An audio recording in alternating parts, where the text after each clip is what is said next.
No, bueno, no. Fue una, ya se está grabando. Fue una clase muy importante porque hicimos un análisis de cuál es la importancia de la teoría del delito ya en un juzgado, qué es lo que vamos a hacer. Derivado de un ejercicio que le dejaron a Gaby, pues me dio la idea de, bueno, es que realmente cuando uno da clase uno reproduce lo que uno estudió y a nosotros nos enseñaron penal 1, penal 2, procesal penal y nunca había la oportunidad de ver un video para aprender. Entonces me pareció muy interesante que ustedes vieran, sobre todo los que están empezando, todo lo que estamos estudiando, que parece a veces un poco tedioso, pareciera no tener razón de ser, porque es pura doctrina, pero ya lo vaciamos en una audiencia y hay otra muy buena que vamos a ver el próximo martes, para cerrar el tema de entender de la importancia de la teoría del delito y la clasificación. Para efectos de un juicio penal, ¿no? Tanto para la acusación como para la defensa. Y ya cuando uno se da cuenta de eso, pues se entiende.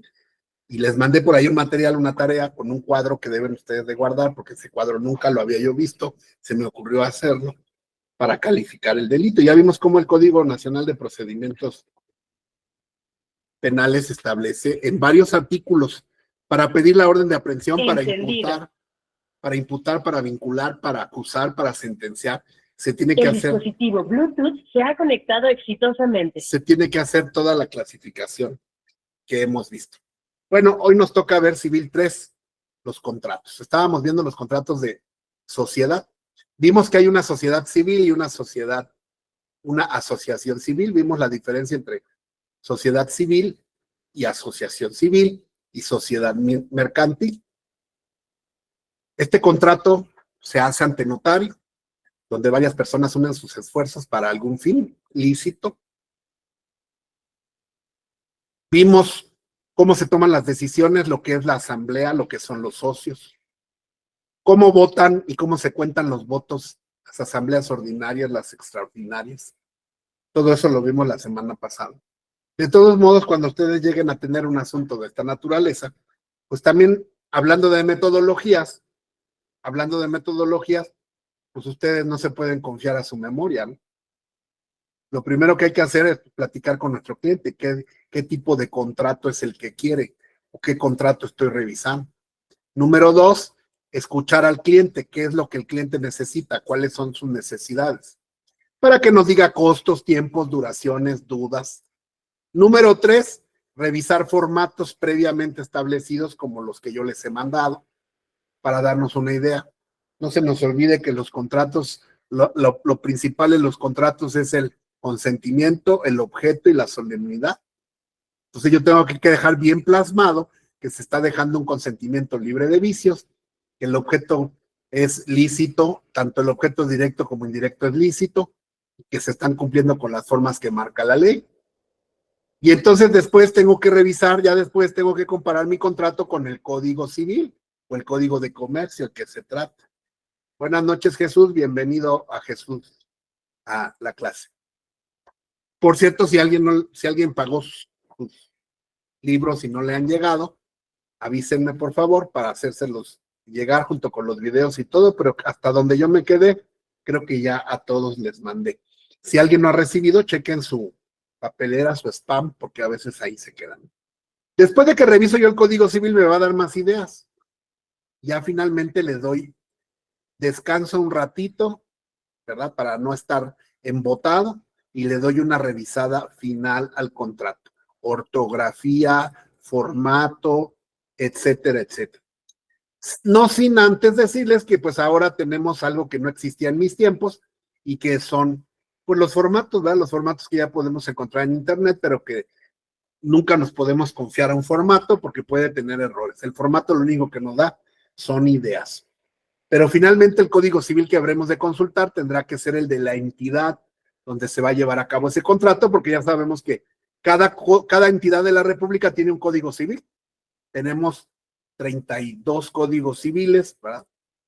Y entonces ahí las figuras pueden cambiar. No así con el Código de Procedimientos, que es uno para todo el país. Entonces es importante que sigamos también el que conozcamos pues el formato del machote de un contrato, que es pues es muy sencillo, ¿no? Tiene una estructura que, aunque la ley no la señala, pues la que hemos convenido los abogados, que es la más conveniente. El encabezado o cabeza de contrato, que nos dice qué contrato es, quiénes lo celebran. Luego vienen los antecedentes, que son las declaraciones que hace el contratante A con el contratante B, declaraciones importantes, como su nombre, domicilio, estado civil, todos los que sean trascendentes para la celebración del contrato. Cosas que prevalecen o situaciones jurídicas que son importantes antes de la celebración del acto jurídico. Después ya viene el clausulado. Ahí en el clausulado es donde yo tengo que vaciar en las cláusulas, ¿verdad? Tengo que vaciar el contenido. Acuérdense que las cláusulas pueden ser supletorias, dispositivas o taxativas. Y aquí es donde voy a tener que vaciar pues las instrucciones de mi cliente, si es que lo estoy haciendo, y la ley, ¿verdad? Y los demás formatos o machotes, la experiencia que yo tenga en ese tipo de asuntos. Todo eso nos va dando un buen clausulado. Podemos leer doctrina, literatura también para hacer un buen contrato, revisarlo o demandarlo. Después viene ya de las cláusulas, viene el cierre de contrato. Y hay unas frases por aquí que ya están en los contratos que les envié. Leído que fue por ambas partes el presente contrato, declaran que no existe dolo, lesión o vicio alguno que lo invalide, ya que ambas al firmarlo de puño y letra estuvieron asistidos por sus propios abogados, que firman a la mejor como testigo, ¿no? Esa cláusula, como ven, pues ya me la sé de memoria, ¿verdad? Firmando ambas partes de conformidad a los tantos días de tal fecha del Distrito Federal, quedando un ejemplar en cada uno, en poder de cada una de las partes. Se firma al margen y se firma al calce. Todo en la vida, pues es contractual. Ahorita me estaba yo acordando que en la semana me llegó un contrato de ahora, bueno, volviendo al tema de las sociedades, vimos también cómo se terminan o se disuelven las sociedades, incluidas la sociedad y la asociación que se rigen por un contrato social que se llama acta constitutiva, donde las partes se comprometen, pues sí, y celebran el objeto social, quiénes son los socios, cuánto dinero tienen, dónde va a estar su domicilio, cómo se van a llevar las asambleas, cómo se van a tomar los votos, cuál es la finalidad preponderante de la sociedad. Aquí está. El artículo 2693 tiene el contenido que debe llevar la escritura social. A mí sí me han llegado a caer gente que me dice, oiga, vamos a hacer una sociedad, 4 personas, queremos que usted nos redacte la escritura, o más o menos el contrato de sociedad, y ya nosotros lo llevamos a notario, y el notario ya nada más le da forma y le pone algunas cuestiones, ¿no? Entonces también eso, en aquel tiempo me acuerdo que cobré como 10,000 pesos por un contrato de sociedad. Y desde luego, pues no se hace desde cero. Uno va guardando sus formatos, sus machotes, y nada más los va uno adecuando, igual que las demandan. Hay muchas cosas que tiene y que ustedes deben de leer. Yo solamente les digo las principales y que ya revisamos lo que los socios, sus facultades, quién administra la sociedad. Hay socios que son simplemente socios, hay socios que son administradores, representantes, y los socios mismos pueden contratar personal que sea el que administre la sociedad, y estos administradores deberán de tener poderes, y los poderes pueden ser de los 3 tipos que sabemos, ¿verdad?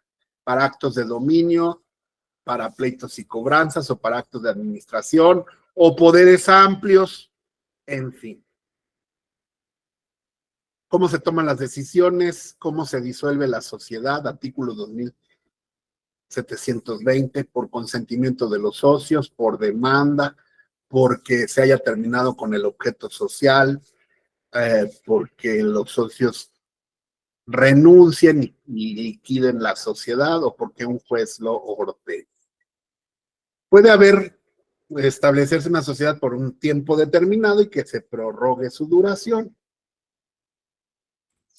Y dice la ley que en todo caso se entenderá como prorrogada, sin necesidad de una nueva escritura social. Es que los notarios, pues, se llevan una la nota a los corredores públicos. En este caso, si es una sociedad o una asociación, la hace un notario. Si es una sociedad mercantil, la tiene que hacer un corredor.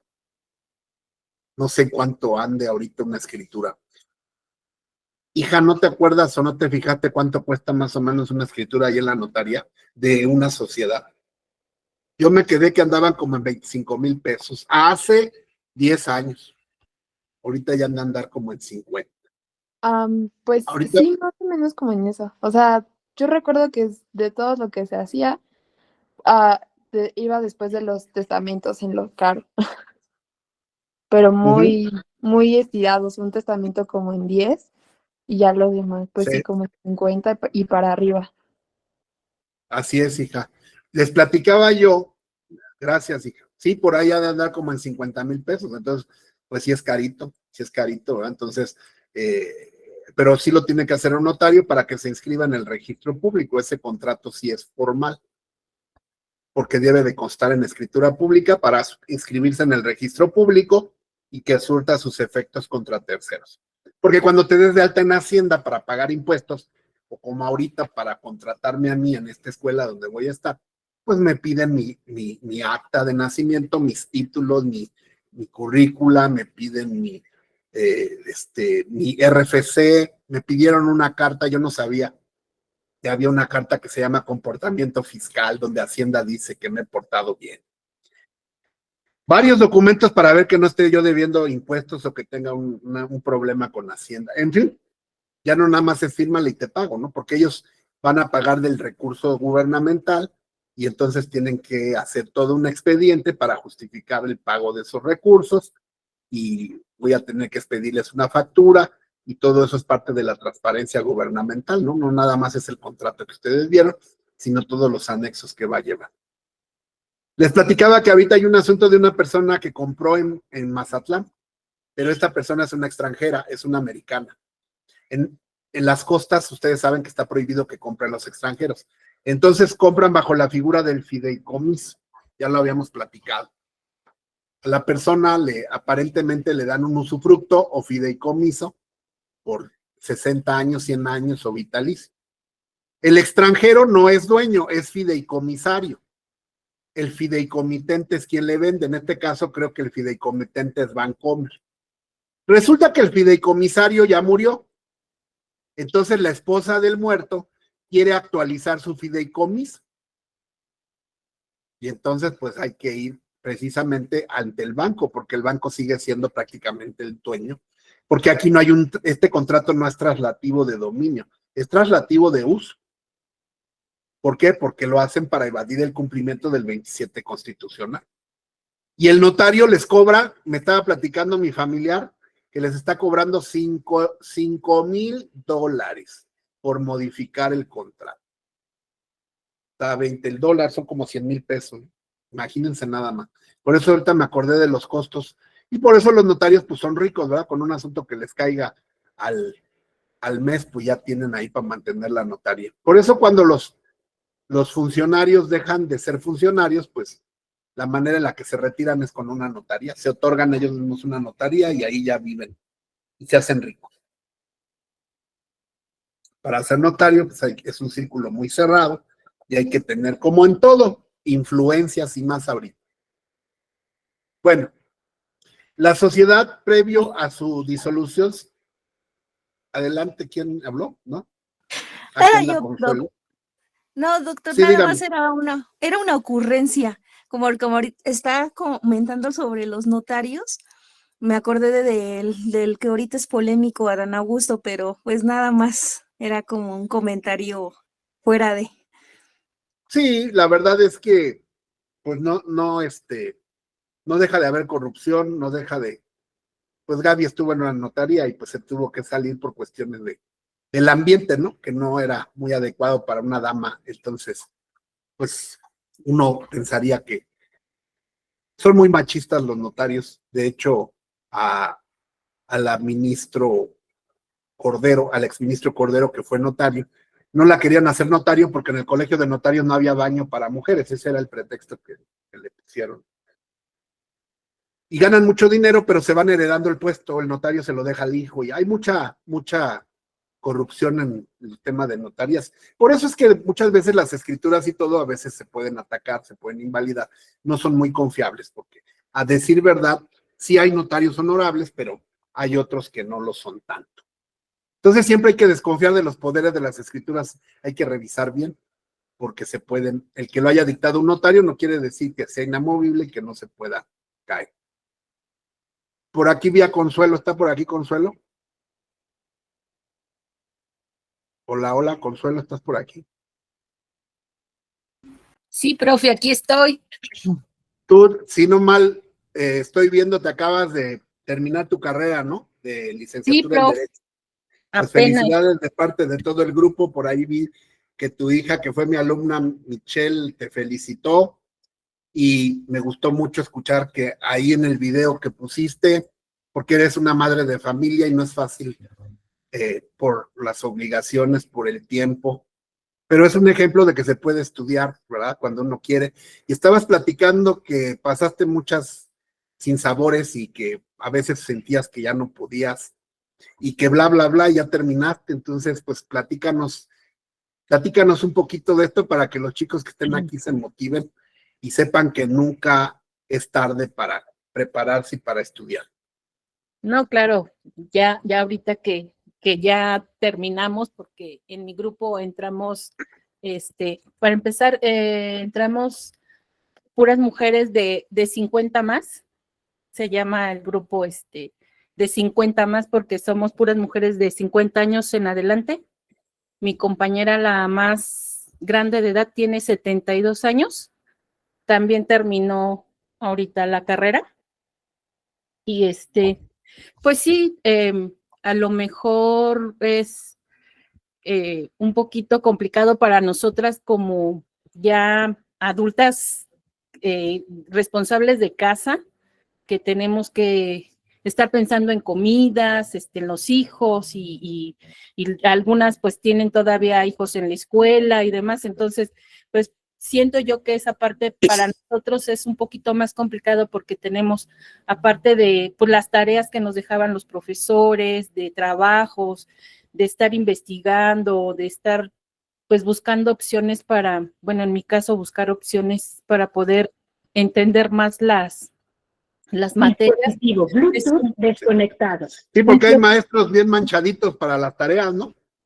Sí, afortunadamente, no sé, a lo mejor porque éramos puras mujeres, nos tuvieron un poquito de consideración, pero aún así, pues sí nos exigían, sí nos decían, lo tienen que hacer porque están aquí, y sí, hubo 2 ocasiones en que yo les comenté a mis hijas, ¿saben qué? Ya no puedo, ya no esto, ya no lo otro, por situaciones que a lo mejor yo no había vivido, no había experimentado en cuestión de las clases, con las compañeras y pues todas ya somos adultas con un carácter también y con ideas que ya traemos arraigadas y decimos, pues tiene que ser aquí así, y la otra compañera tiene pues su manera de pensar las cosas también, entonces fue un poquito de esos, de esos temas, pero al final, pues sí, mis hijas me decían, es que no digas que no puedes, sí puedes, si ya estás aquí, y pues me regresaban mis palabras, ¿no? Cuando yo les decía a ellas, no, aquí no existe esa palabra, tú sí puedes, tú tienes que hacerlo, y si ya lo empezaste, lo tienes que terminar. Entonces, mamá, tú nos dijiste que si lo empezaste, lo tienes que terminar. Entonces fue una parte, el objetivo que me puse yo fue ¿qué es lo que quiero? ¿Quieres terminarlo? Lo vas a hacer. Si ya estás aquí y te gusta, pues tienes que seguir adelante y para esos obstáculos, pues buscarle solución.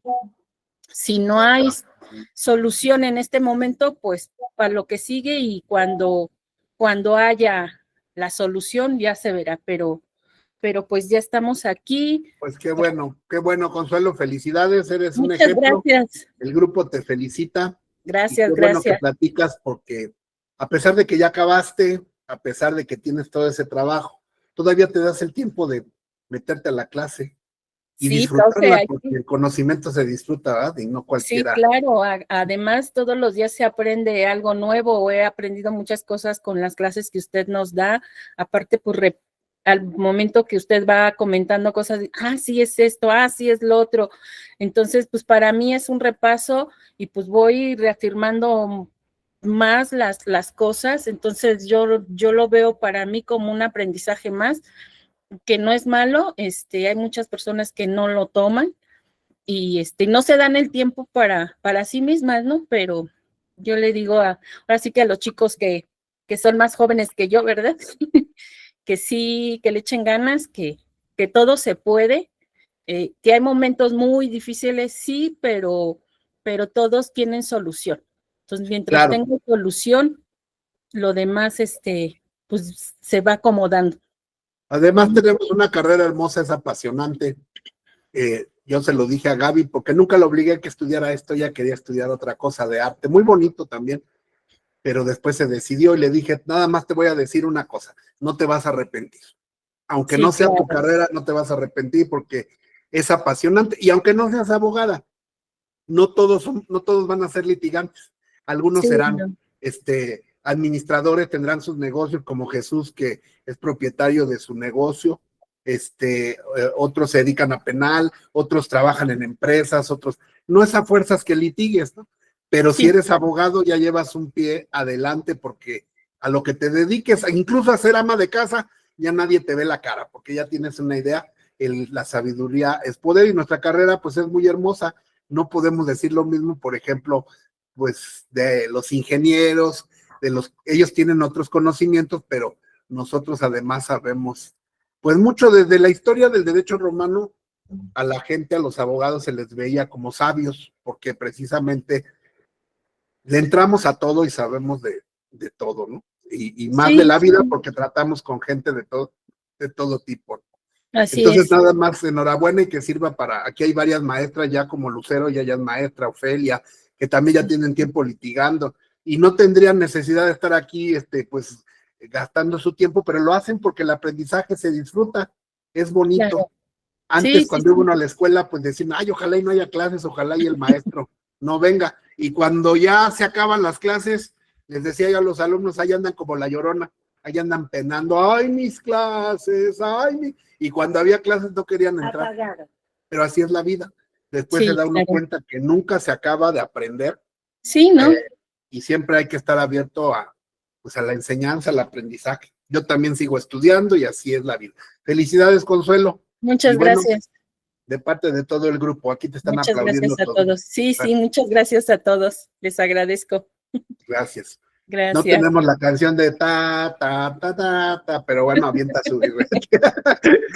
Vamos a platicar sobre la parcería. Entonces ya vimos lo que es sociedad, repito, estamos dando una peinadita porque el estudio a fondo, pues ya les di una metodología, igual que le hicimos con penal. No nos podemos clavar, porque si nos claváramos en sociedades, pues es todo un curso. Hay materias de sociedades mercantiles que son 6 meses de curso. Entonces, si nos da tiempo, a lo mejor, y Dios nos presta vida, pues veremos algunas cuestiones del Código de Comercio, pero todo tiene que ver con el civil. Aquí lo que vemos es aspectos generales. Y ya se puede entrar a este tema de sociedades, es parte de lo que se conoce como el derecho corporativo, y es toda una especialidad, y ahí hay dinero porque las empresas pues necesitan siempre manejarse con sus estatutos, con sus asambleas, y hay pleitos muy fuertes precisamente por el tema de las votaciones. Ya les platicaba muchas anécdotas.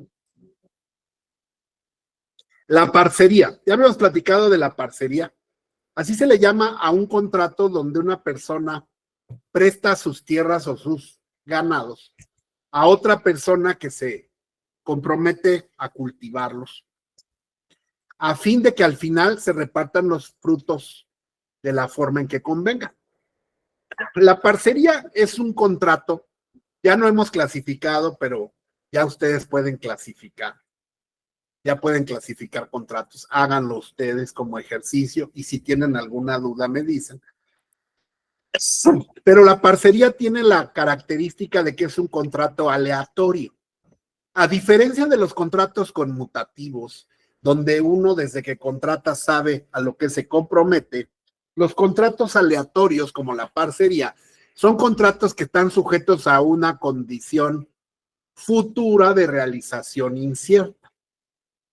Porque no sabemos si una cosecha se vaya a dar o a lograr. No sabemos si un pie de cría de caballitos, de vaquitas, de ganado, se vayan a lograr. Sin embargo, pues el aparcero, las partes son el aparcero, es el que cultiva o trabaja la tierra. Mi niña preciosa y hermosa. Y el dueño del predio, así se llama. Consuelito, se quedó abierto tu micrófono. Gracias. El dueño de la tierra es el que presta precisamente el espacio por estos temas de los ejidos que con motivo de la Revolución Mexicana a los campesinos se les otorgaron ejidos y los ejidos no se pueden vender ni se pueden transmitir, necesitan un proceso muy complicado para poderlos vender porque ocurre que precisamente la revolución se da por tierra porque la gente exige tierra, ¿no? ¿Por qué? Porque pues si tú le das al campesino la tierra, pues la vende. Y después se queda sin tierra y otra vez se viene otra revolución. Entonces, esa es la razón histórica por la cual se creó el ejido, para amarrar al campesino a su tierra y que no se pudiera deshacer de ella. Entonces, pues por esa necesidad se da el contrato de aparcería. ¿Para qué? Para que si el campesino por algún motivo, el dueño de la tierra no puede porque no tiene el recurso o el capital, se puede asociar con otro llamado aparcero, que será el que cultive, el que proporcione la semilla, el cuidado, el regado, el levantamiento de cosecha. Desde luego que en la Ciudad de México, pues, ya no se da mucho esto, solamente pues si nos vamos a Xochimilco, Tláhuac, a lo mejor encontramos todavía algunas milpas, pero la figura ya está para los estados de la República donde sí se puede dar de manera más común este contrato agrícola, que está sujeto a la condición de que se logre la cosecha o el pie de cría. Desde luego que se rige por las cláusulas, qué porcentaje le va a tocar a cada quien, a qué se va a comprometer cada quien. Es un contrato de arrendamiento parcelario, un contrato rural, no traslativo de dominio. Pero su característica principal, desde luego, es la... Bueno. ¿Sí? Hola. Hola, ¿quién dijo qué? ¿Quién quiere participar? ¿No? Ah, es que se le quedó prendido su micrófono a Consuelo. Ya lo apagó. Bueno. Gracias, profe, gracias. De nada, es que está emocionada Consuelo y por eso dice, ay, hoy que terminó la vi muy contenta y qué bueno, felicíteme a sus hijas también. Bueno. También el grupo está contento, ¿verdad? Porque los logros de ustedes, yo les he dicho y no es choro, porque ustedes me conocen, ¿no? Pues este grupo, pues es de mi hija y los que están aquí, pues son como mis hijos, porque yo les estoy enseñando como si fueran mis hijos. Siempre lo hice así, ¿eh? No, ustedes saben que nunca me reservé un conocimiento, pero ahorita con más cariño, porque pues aquí está Gaby, entonces ustedes también han sido en épocas y en lugares, pues gente muy importante. Y gracias también por a los que adquirieron los libros, porque eso los mantiene vigentes. Les van a servir mucho los videos también.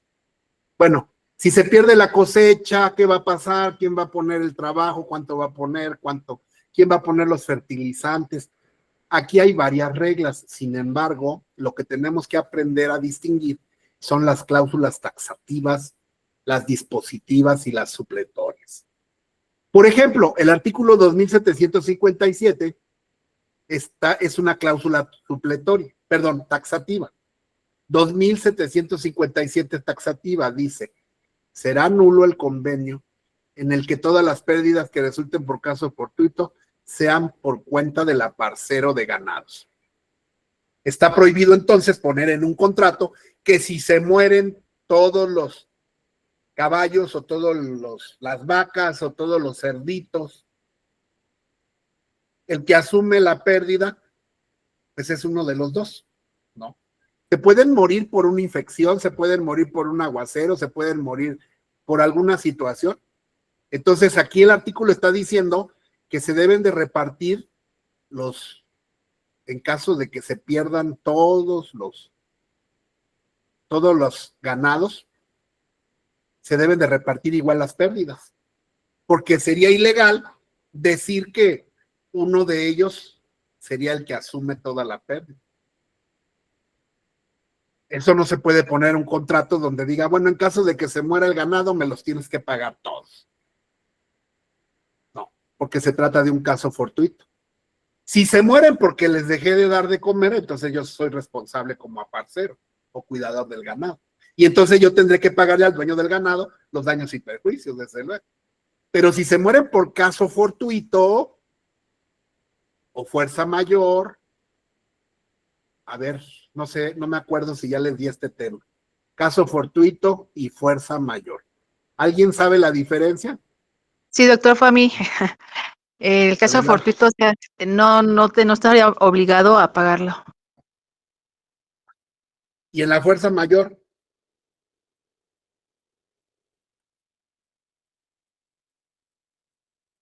¿No? Bueno, adelante. En caso de fuerza mayor, que sería un desastre natural, también igual sería, ¿no, doctor? No, estamos al revés. Qué bueno que me acordé de ese tema. En ambos casos se da un daño sin que intervenga la voluntad, el dolo, la mala fe o el descuido. Son situaciones imprevisibles para el hombre. Por lo tanto, en ninguno de los dos casos hay responsabilidad.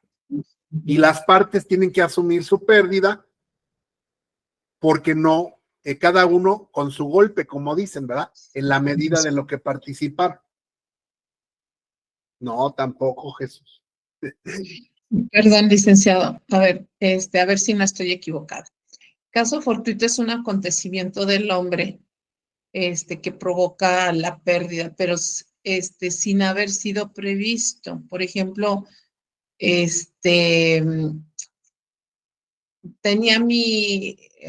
tenía bajo resguardo X vehículo y entraron y me lo robaron. Ese es un acontecimiento del hombre.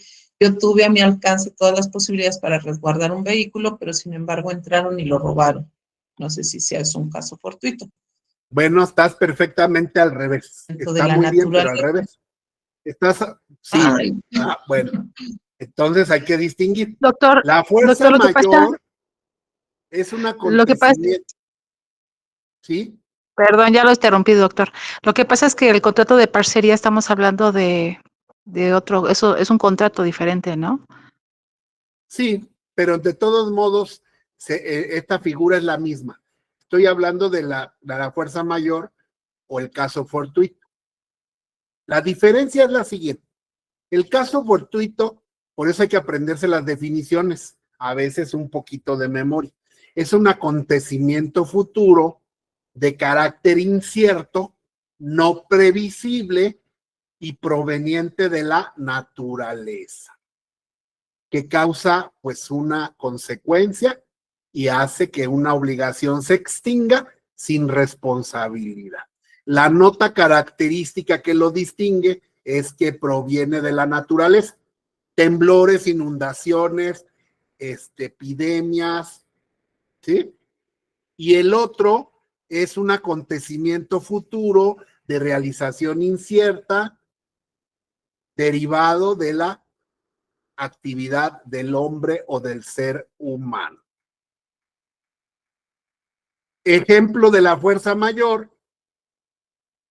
pues lo que acaba de pasar en el Zócalo, ¿no? El 2 de octubre, que se metieron a robar, esos son delitos, ¿verdad? Entonces, el cuidador, el velador del centro joyero es responsable de los 16 millones que se robaron. No, en este caso. No, Sí, no. No, ¿a poco tú podrías contener a todos esos No. locos No. que rompieron y mataron, hicieron y pues No. claro que no, eso es un caso de fuerza mayor porque proviene de un acontecimiento delictivo. Si una persona se tropieza y se cae a las vías del metro y avienta a otro, esa es fuerza mayor. Si una persona le da un infarto y se queda muerta en el metro, es caso fortuito. Entonces, las notas características, para que no se les olvide, la fuerza mayor proviene del hombre, por eso se llama fuerza, porque en la naturaleza, pues, no hay una fuerza, aunque para nosotros sí que es Dios, pero para los ateos no hay una fuerza, simplemente es la naturaleza, por eso se llama caso fortuito, es algo así como en caso de la naturaleza o de la suerte. Y la fuerza mayor implica la intervención del hombre. Cuando alguien avienta a otra persona, se cae y se trata de agarrar, o por ejemplo, cuando se está ahogando una persona y el otro se avienta a quererlo ayudar y se ahogan los dos, o a lo mejor se salva el que se estaba ahogando y el que se metió a salvarlo se muere, pues no es responsable el que se estaba ahogando, porque el que se estaba ahogando pues recibió un auxilio voluntario por parte de un salvavidas o de un espontáneo y se ahogó el salvavidas o el espontáneo, pero no se ahogó por la culpa del bañista, sino se ahogó por fuerza mayor. Aunque sí habrá abogados como Jesús, que es muy listo y muy, se dice, no es un insulto, se dice agudo porque es muy analítico. También tendríamos que ver si ese bañista le dijeron que no se metiera, que estaba prohibido, que había marea alta y de todos modos se metió y entonces sí sería un delito, le podrían fincar un delito imprudencial, porque por violación a un deber de cuidado, de manera indirecta, pues se provocó la muerte de una persona, aunque finalmente es muy peleable el decir que pues él no tuvo la voluntad de matar al otro, no hay dolo, pero sí hay una imprudencia por haberse metido ahí a nadar. Incluso estaba yo viendo el otro día, ya tenía mucho tiempo que yo no entraba al metro, estaba yo viendo que en el metro, si te avientas a las vías del metro y no te mueres, te van a poner una multa que va por ahí de los 20,000 pesos, ¿no? Entonces, hay una multa administrativa por aventarte a las vías del metro. Obvio que si te mueres, pues ya no le van a poder cobrar a nadie porque la acción no se transmite y ya no te la van a poder cobrar porque estás muerto, pero si sobrevives, vas a tener que pagar esa multa. Y esa también sería un caso de fuerza mayor. En caso de que se inunde el metro, haga corto y se choquen los trenes, pues ese es un caso fortuito. En caso de que el conductor del metro se quede dormido y choque y mate, además de ser una imprudencia a lo mejor del conductor, o le da un infarto al conductor, pues eso se llama fuerza mayor. Y habrá que ver qué tan responsable o no lo es. Generalmente el caso fortuito no genera responsabilidad, la fuerza mayor tampoco. Esa es la característica. Bueno, por eso dice aquí, de ser nulo el convenio, de todas las pérdidas que resultaren por caso fortuito, serán por cuenta del aparcero de ganado. A ver, vamos a ver si se entendió. ¿Por qué aquí no dice fuerza mayor? ¿Por qué nada más dice caso fortuito?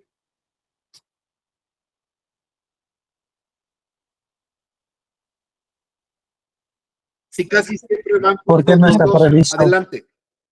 Porque no está previsto que eso pase, es incierto. A pesar de los cuidados que tenga, no se logró.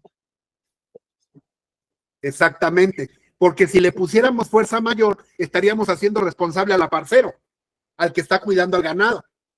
Y entonces aquí, el que está cuidando el ganado tiene un deber de cuidado, de dar el debido trato, de aplicar los conocimientos, las vacunas, lo que sea necesario para que no se le mueran los puerquitos o los borreguitos o lo que sea. Si alguien entra y se roba el ganado, pues sería una causa de fuerza mayor. Aquí se está refiriendo el caso fortuito a un acontecimiento de la naturaleza, como puede ser una inundación, un temblor, o que el calor los mate, o que se acabe la comida y no alcance para darles ahí en el cerro porque se secó el cerro, todo eso, o que les cae encima el cerro, se desgaja y mata a todos al ganado. Sin embargo, si pasa como en la historia de Benito Juárez, que esa se me hace que es una mentira, pero es muy socorrida la historia de que a Benito Juárez, su tío Bernardino lo mandó a cuidar los borregos. Y entonces a Benito Juárez se le perdió un borrego. ¿Eso es caso fortuito o es fuerza mayor? Fuerza mayor. Exactamente. ¿Ya vieron por qué entonces no está aquí? Todo tiene un porqué. Y entonces dicen que Benito Juárez, por ese motivo, ya no regresó con su tío y se bajó a Oaxaca. Y ahí en Oaxaca, pues, empezó a estudiar y llegó a ser, pues, lo que fue, ¿verdad? Gracias a que se le perdió un borrego.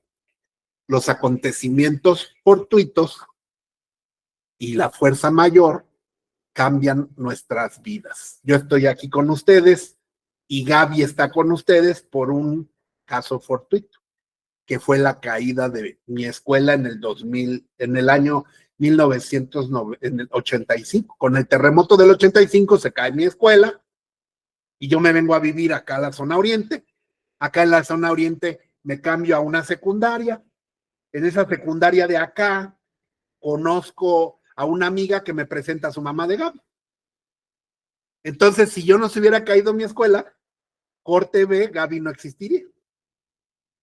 Entonces, fíjense cómo es la vida, ¿no? Dios siempre, las cosas a veces parecen malas, pero tienen un porqué. Dicen que no hay coincidencias, sino diosidencias. Y ustedes tendrán en sus vidas también cosas que a veces parecieran malas y al rato resulta que por algo fue, ¿verdad? Bueno, pero el derecho regula esos temas también.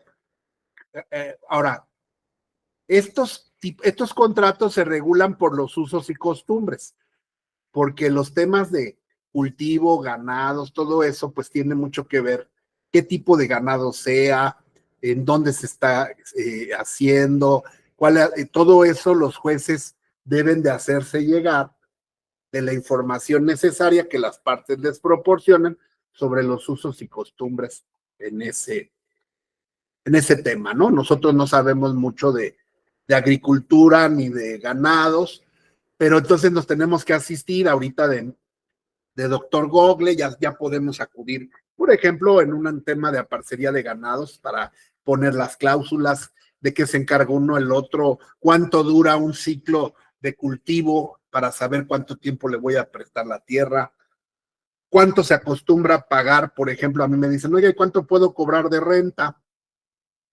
Pues pregunta ahí con tus vecinos. Apenas una persona me dice por el cajón de estacionamiento que platicábamos el otro día, ¿cuánto cobro? Digo, pues pregúntale a algún vecino cuánto está pagando y de ahí ya te das una idea. Esos son los usos y costumbres. Porque si tú cobras 20,000 pesos, te van a mandar al diablo, ¿no? Y si cobras 1,000, pues es muy barato. Entonces, tienes que estar conforme al mercado. Una renta en el centro no es lo mismo que una renta en Chimalhuacán y viceversa.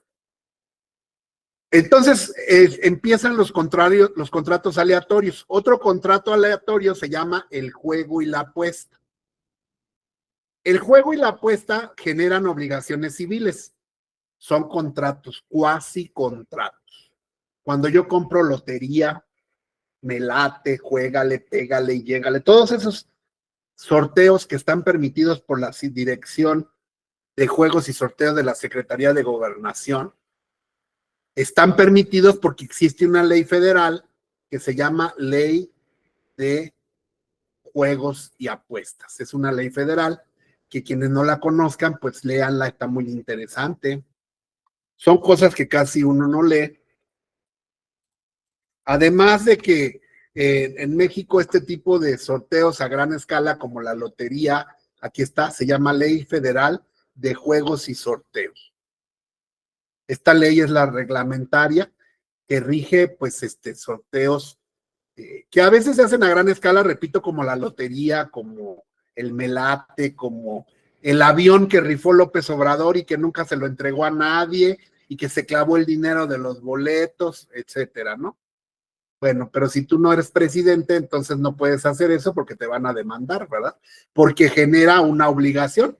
La obligación sería entregárselo a quien se lo ganó. Y nunca supimos ni quién se lo ganó. Así tenía yo un jefe que era diputado, que siempre, durante los 3 años que fue diputado, andaba rifando una televisión.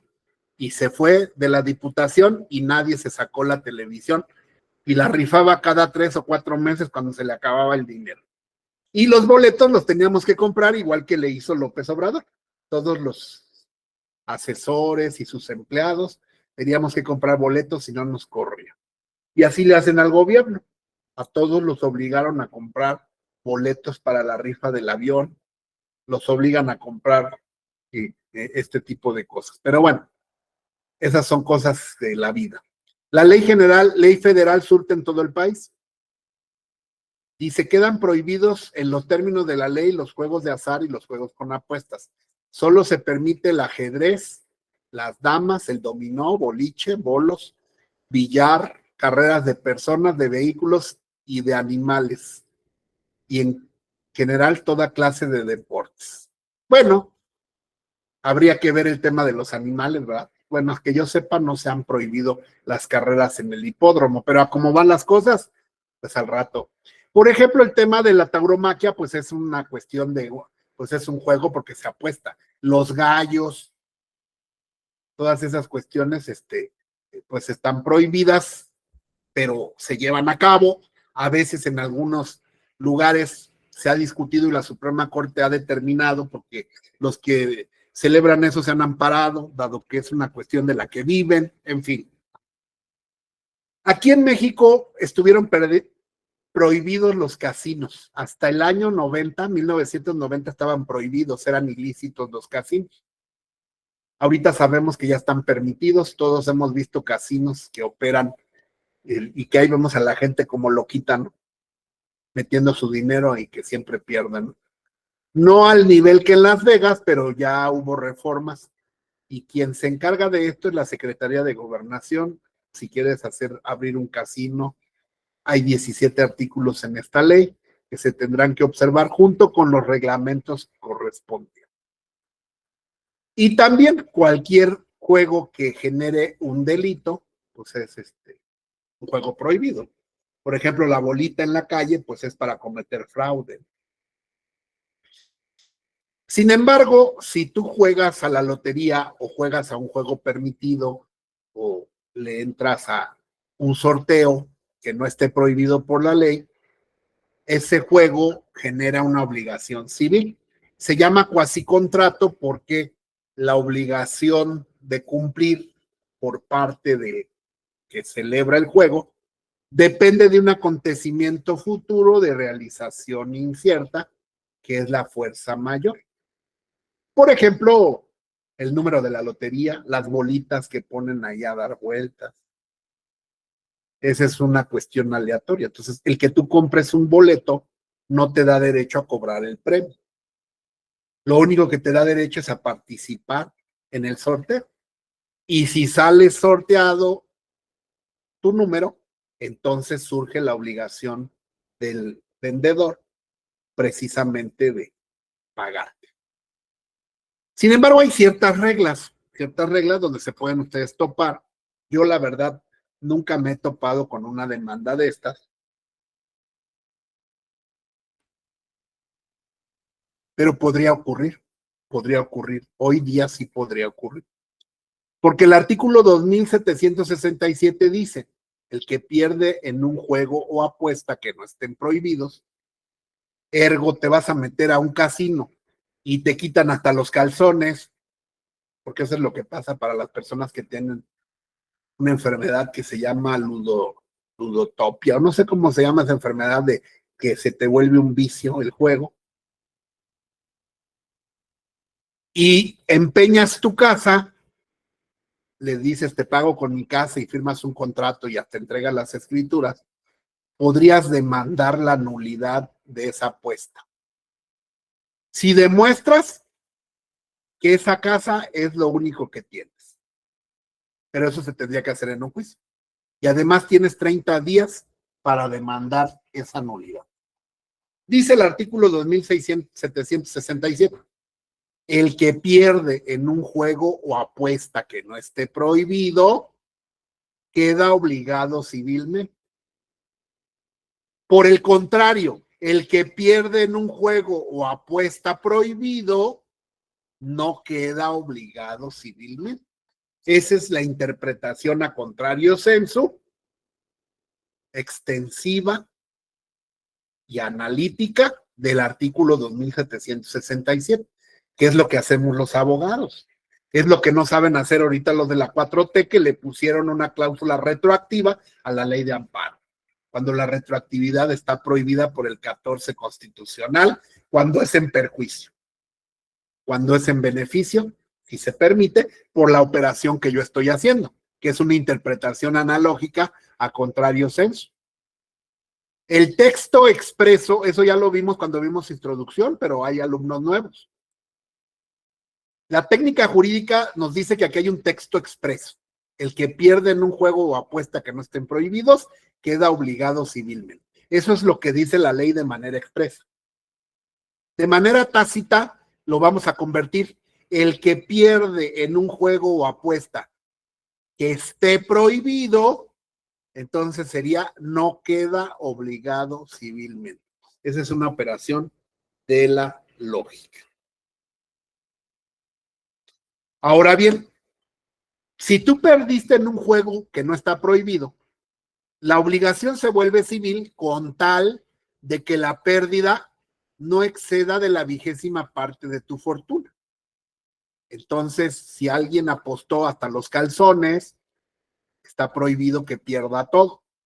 Para que pierda lo más que puede apostar, para que me entiendan, lo más que se puede apostar, 1, 2, 3, 4, 5, 6, 7, 8, 9, 10. Sería 3, 6, 9, 12, 15. 1, 2, 3, 4, 5, 6, 7, 8, 9, 10, 11, 12, 13, 14, 15, 16, 17. Tendría que ser una 20ª parte. O sea, todo lo que tú tienes entre tu dinero, tu casa, solamente te pueden reclamar el 20% de lo que tú tengas. Eso es lo que tú puedes apostar. Precisamente para proteger a los ludópatas, ¿no? Entonces, ya en un caso extremo, aquí lo que pasa es que tú entras al casino, apuestas, pierdes y no te dejan salir hasta que no pagas. Te ponen una madriza, eso es el mundo de la realidad.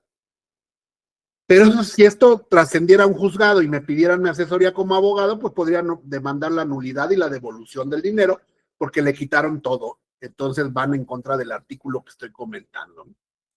Así es como opera la interpretación que estamos haciendo ahorita. Por eso vuelvo a insistir que hay que leer todo esto. Los juegos de apuesta no pueden compensarse ni convertirse en una obligación civilmente eficaz.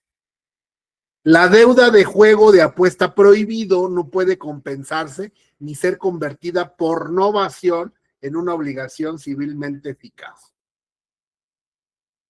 Eso ya lo saben los que llevan todo el curso conmigo. ¿Qué es la novación? Es una figura de la obligación.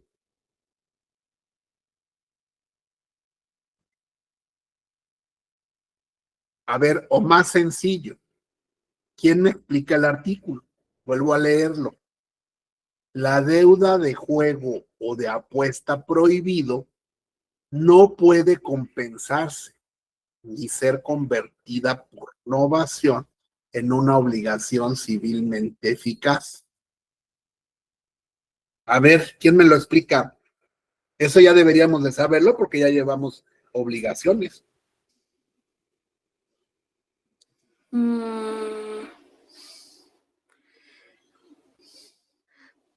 Podría ser que no puede compensarse porque ya de fondo tiene un vicio.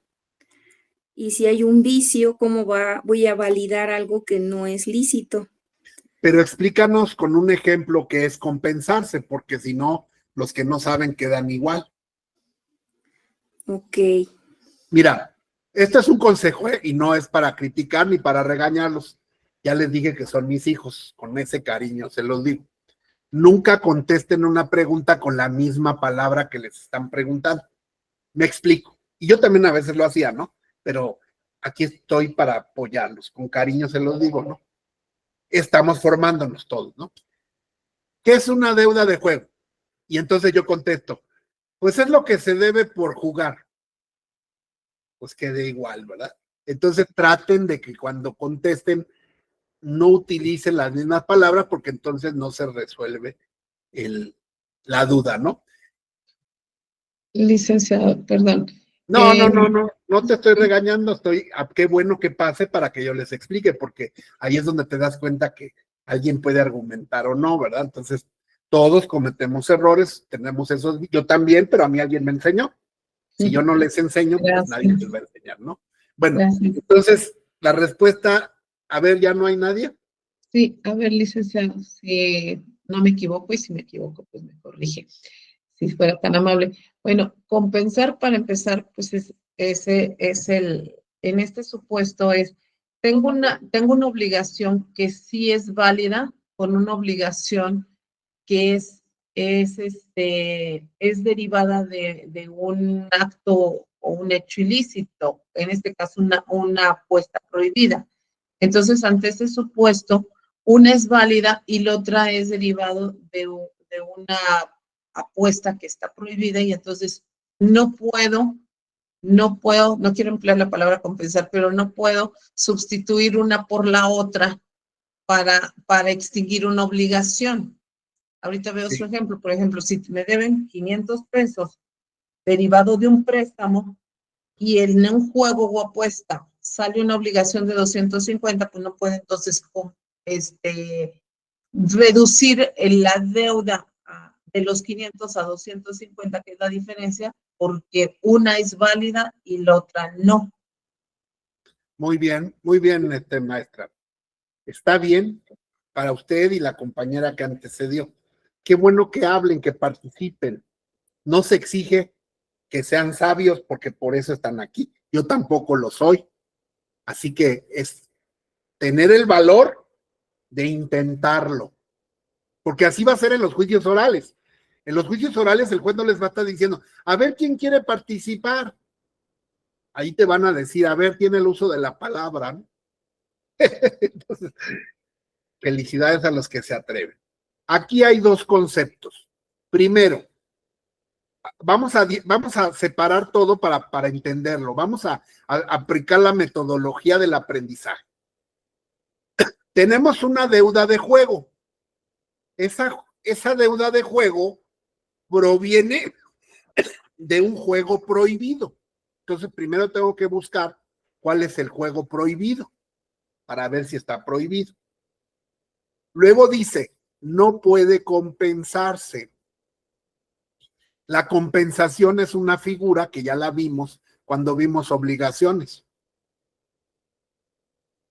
Gaby me debe 250 pesos.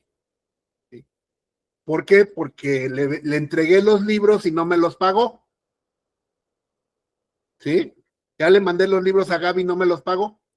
Pero me dice Gaby, papá, me debes los 500 pesos del doctor, porque fui al doctor y tú eres mi papá y tienes la obligación. Ah, entonces vamos a compensar. Ya nada más le doy 250. Esa es la compensación, lo que en México le llamamos que el cobro a lo chino. ¿Sí? Yo te debo, y nosotros lo vimos cuando vimos obligaciones. Dos personas que tienen el carácter de acreedores y deudores simultáneos. Yo te debo, pero tú también me debes. Incluso platiqué que en los bancos hay una cámara de compensación. Los bancos no mandan el dinero, Bancomer no le manda el dinero a Banamex, no le manda el camión y dice, ahí te va lo que depositaron ayer, ahí te va lo de las transferencias. Todo lo hacen por cámara de compensación y al final del día dicen, esto es para ti y esto es para mí, pero no es que manden el camión del efectivo, ¿verdad? Se compensan los depósitos, las transacciones, los retiros banco con banco en una institución bancaria que se llama Cámara de Compensación. Entonces tenemos que tener esas figuras en la mente porque por eso las carreras llevan una metodología. Primero estudiamos obligaciones, porque si hubiéramos estudiado primero contratos, pues no tendríamos ni idea. Ahora viene otra figura que se llama novación. La novación, como su nombre lo indica, es sustituir una deuda por otra, renovar una deuda. Ejemplo, me hablan por teléfono, oiga, fíjese que usted vino a empeñar una alhaja, ¿no? Pero resulta que, ¿qué cree? Que su contrato ya se venció. Usted, pues debería de pagar, pero le vamos a dar oportunidad. No vamos a vender su alhaja, le vamos a dar otro mes más, pero por favor venga a renovar su contrato. Nos va a firmar uno nuevo por otro mes más, porque ese que usted tiene ya se acabó. Esa es la novación. Estoy sustituyendo una deuda antigua por una nueva.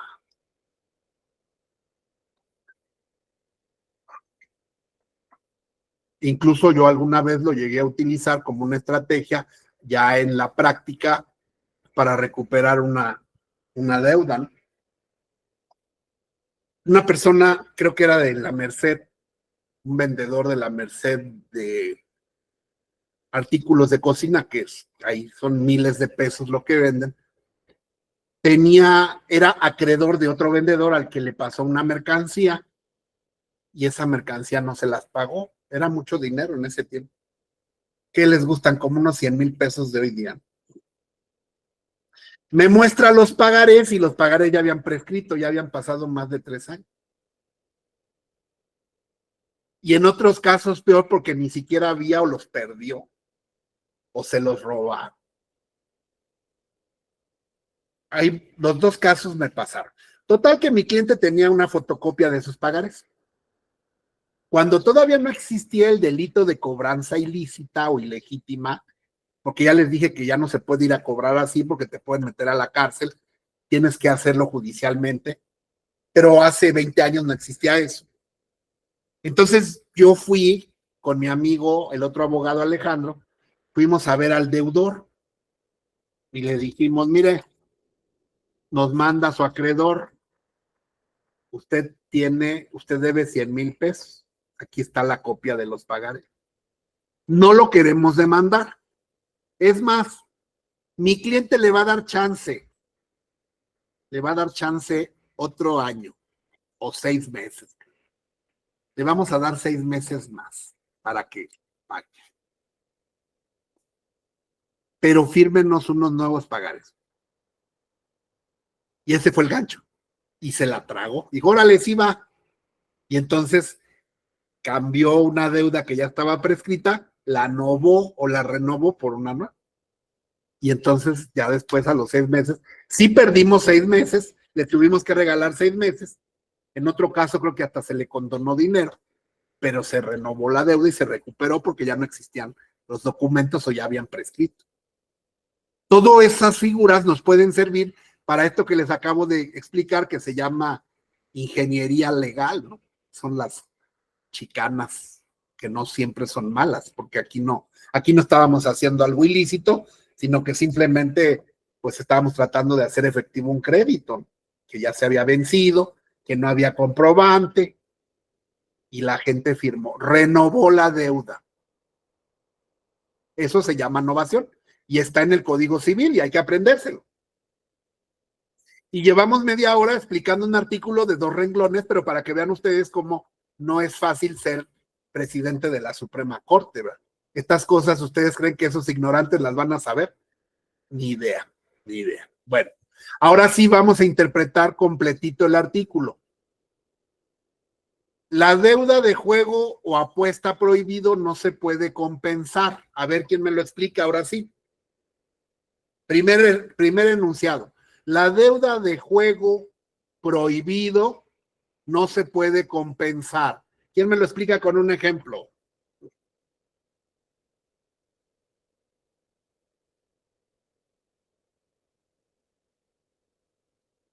Pues ya vimos que está prohibida la pelea de perros, ¿no? Por ejemplo. Entonces hacemos una pelea de perros y yo te gano. Y entonces te digo, ¿sabes qué? Pues ahora, te voy a pagar, pero acuérdate que tú me debes, entonces vamos a hacer. Eso no se puede. ¿Por qué? Pues porque la deuda prohibida no es deuda, no genera obligación civil, simple y sencillamente. Ahora viene lo más difícil, aquí sí me la tienen que decir ustedes. Una deuda de juego prohibido no se puede convertir por novación en una obligación civilmente eficaz.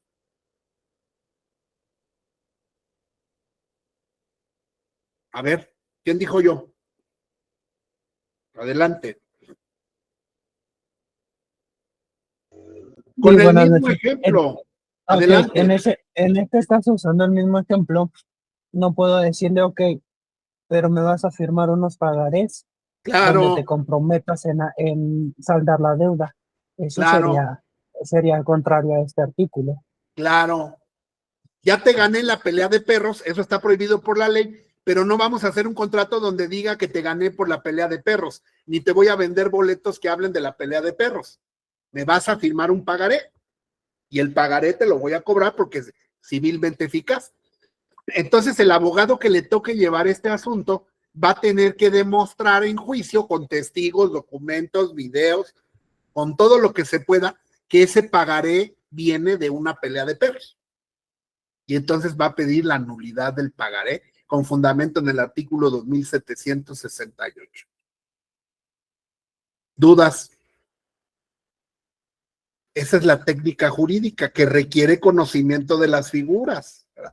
Por eso, aunque parezca yo cansón y necio, les pido que lean, si tienen dudas, etcétera. Porque pues yo les doy lo fundamental del contrato, pero todo esto nos enseña a pensar. Bueno, luego dice, si la obligación de juego o apuesta se le hubiera dado la forma de un título, sí, se le puede anular, ¿no? Luego viene este que es muy interesante. Cuando las personas se sirven de la suerte no como apuesta o juego, sino para dividir cosas comunes o terminar cuestiones, producirá los efectos de una participación legítima o una transacción. En alguna ocasión, ya esto no se los voy a exigir porque no sé quiénes estuvieron. Cuando vimos sucesiones,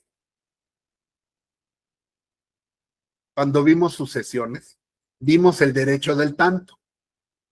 Y les enseñé un artículo que era una curiosidad, que dice que cuando hay varios herederos de una cosa común y uno de ellos quiere vender su parte, tiene que notificarle a los demás que va a vender su parte, su porción hereditaria, para que hagan uso del derecho del tanto o derecho de preferencia. La ley dice a quién, si todos quisieran hacer uso del derecho del tanto, ¿a quién se le va a vender? La ley dice que al que primero haya hecho la petición o haya aceptado la oferta, al que levante la mano, como en las subastas, ¿no? El primero que levante la mano, aplicando la regla de primero en tiempo, primero en derecho. Y si todos levantan al mismo tiempo la mano, al que tenga la mayor porción. Al que tenga la mayor porción. Y ahí viene la pregunta de los 1,000 millones. Y si todos levantan la mano al mismo tiempo y todos tienen la misma porción, ¿qué decía la ley que había que hacer? Que fue una cosa muy rara que les dije, esto es una curiosidad que está en la ley, pero existe. Se deja la suerte. La suerte, muy bien, doctor. La suerte lo decidirá. Así dice el Código Civil. La suerte lo decidirá. ¿Por qué? Porque sí está permitido. Y entonces les decía yo, se echan un volado ahí en el juzgado. Enfrente del juez, se echan un volado. Aquí está el artículo. Cuando las personas se sirven de la suerte, no para apostar o jugar, sino para dividir cosas comunes o terminar cuestiones, producirá los efectos de una participación legítima o los de una transacción. Era muy común, ustedes ya no les tocó, pero los señores que venden merengues, que tampoco casi ya no existen, los merengueros, era tradición echar apuestas con los merengueros. Había gente que le gustaba, ¿no? Te gustaban los merengues, y entonces así como las maquinitas de los osos de peluche, ¿no? Quieres quedar bien con tu novia y te sacas un oso de peluche, ¿no? Para que diga, ay, qué chingón es mi novio, le ganó a la máquina. Antes eran los merengues porque no había máquinas, entonces venías con tu novia y le decías al merenguero, va un volado, vamos a jugarnos los merengues en volados. Y aventaban la moneda. Si ganaba el merenguero, le comprabas todos los merengues y no te los daba. Te pagaban los merengues y no te los daba. Si ganabas tú, si tú le ganabas al merenguero, el merenguero te daba todos los merengues y tú no le pagabas nada. Y allí iba la gente con su charola de merengues. Por eso luego van a escuchar que hay viejitos que dicen, pues ni que fueras merenguero, güey. ¿Eso qué quiere decir? Que no vamos a estar echando volados para resolver una cuestión, ¿verdad? Pero bueno, por eso a veces los refranes tienen un porqué, ¿no? El contrato entre compradores de billetes y las loterías no será válido en el país extranjero, no será válido en el Distrito Federal, a menos que el billete haya sido permitido. Los juegos de otros países, las apuestas, pues no son válidos aquí. En fin, renta vitalicia. La renta vitalicia es un contrato también aleatorio, mediante el cual el deudor se obliga a pagar una pensión durante la vida de una o más personas mediante la entrega de una cantidad de dinero, de una cosa mueble o raíz estimada. Bueno, el ejemplo más común es lo que hace el Seguro Social. Nada más que el Seguro Social no lo hace a título de contrato civil, aunque tiene su origen ahí y sus reglas ahí. Es una institución del derecho que se llama Derecho de la Seguridad Social, donde interviene todo lo del Seguro Social y las afores, pero es lo mismo. Durante toda tu vida laboral, tú vas a pagarle una cuota al Seguro Social. Esas cuotas pueden llegar a X número de semanas cotizadas, ¿no? Las semanas de cotización. Esa cantidad que tú vas pagando ahí te va a dar derecho a que cuando llegues a los 60 o 65 años, tú puedas acceder a una pensión jubilatoria.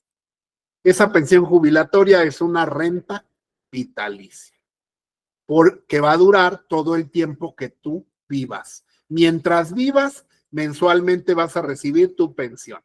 En el momento que te mueras, se acabó la pensión. Es una especie de seguro de vejez, cesantía, etcétera, ¿no?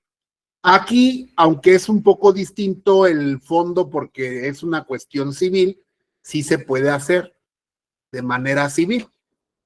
Por ejemplo, a lo mejor yo le voy a dejar toda la herencia a mi esposa, pero le dejo una renta vitalicia a mi mamá. Porque no quiero que mi esposa deje a mi mamá en la calle y sin comer. Entonces le pongo al testamento y celebro con mi mamá un contrato de renta vitalicia para que mis herederos o yo le tenga que pagar una pensión periódica durante toda la vida de una persona o personas determinadas. Puede servir para cuestiones de dinero, también para derecho de uso.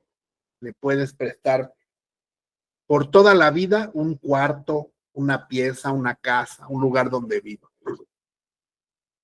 La renta vitalicia, dirán ustedes, oiga, ¿y por qué no es un arrendamiento?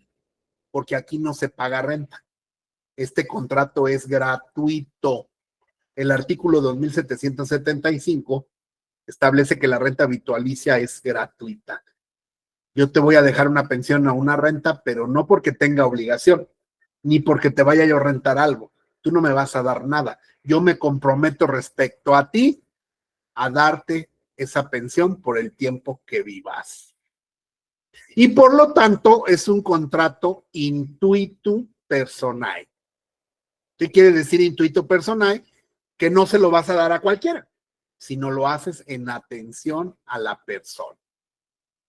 Algún afecto, alguna situación personal hace que alguien le deje una pensión vitalicia a esta persona. El artículo 2780 desde luego establece que cuando muere el pensionista se acaba la pensión. Y aquí viene todo lo relativo a cómo se paga, dónde se paga. Este contrato de preferencia se tiene que hacer ante notario, ¿verdad? Para que tenga certeza, aunque no es obligación porque la ley no lo marca. Y entonces la persona llamada pensionista, que es el que tiene el derecho a cobrar esa pensión, le puede demandar al obligado que cumpla con esa obligación a la que se comprometió de manera gratuita.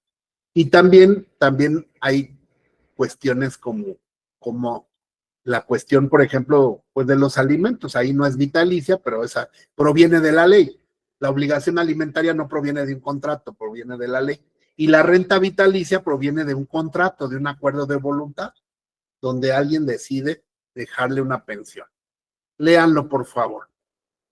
Compraventa de esperanza. Se llama compraventa de esperanza. Este también es un contrato aleatorio. El anterior también es aleatorio. ¿Por qué es aleatoria la renta vitalicia? A ver, les pregunto. ¿Por qué es aleatoria la renta vitalicia?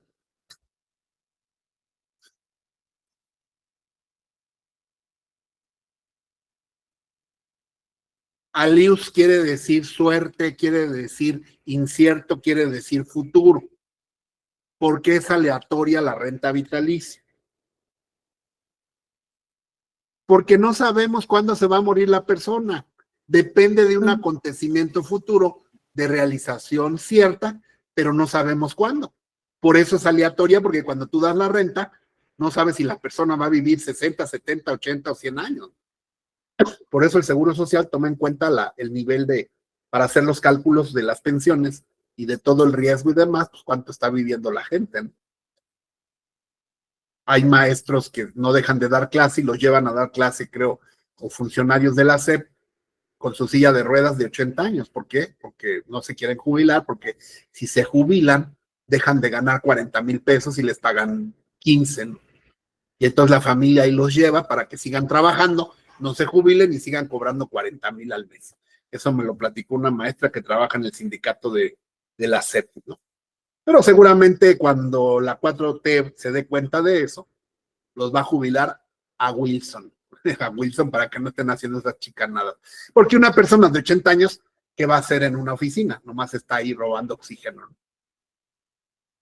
Pero así hace la gente, pues para los hijos, ¿no? Ya no es el viejito, ya son los hijos que lo llevan a huevo para que puedan cobrar completa la pensión. Porque a veces cuando te jubilas, no te jubilas al 100.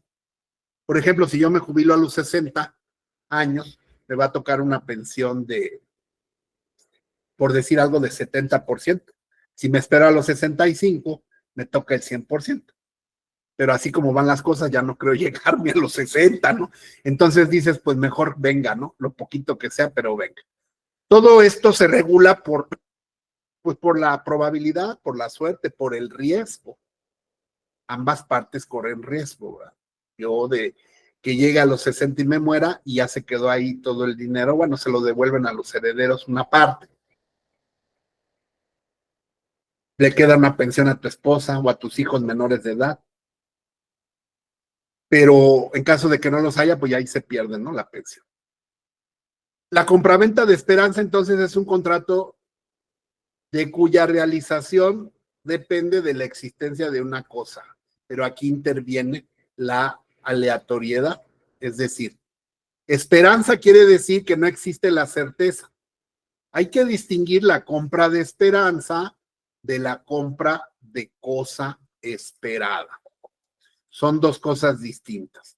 La compraventa de esperanza es un contrato sujeto a una condición incierta. Voy a poner un ejemplo, un cachorrito, una perrita, ¿no? Que es muy cara. El cachorro de esa perrita, ay, me salió re mal, pero bueno, hagamos de cuenta que es un perrito, ¿no? El cachorro de esa perrita vale 100,000 pesos. Creo que sí hay perros que valen eso, ¿no?